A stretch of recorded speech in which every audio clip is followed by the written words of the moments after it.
Opo, may sinasabi po siya dito, no, na ika niya, yung nga, yung mga accounts na binuksan sa pangalan niya, opened by people close to PRRD.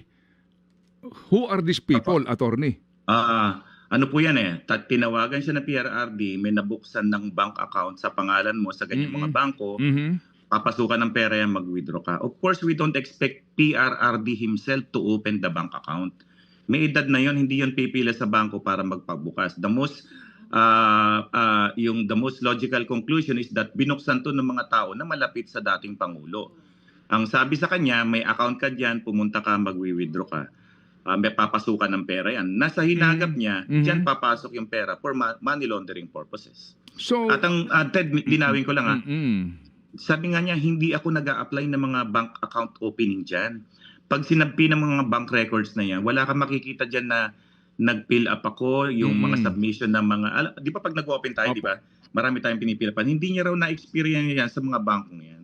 Opo. Basta may pera Oo. na lang dyan, may account siya. So, yung mga specimen signature, hindi na hinihingi ng bangkong ito na binabanggit sa kanyang affidavit at ang nangyayari lang, tinatawagan siya mismo ni Presidente sa telepono, instructing May him account ka na.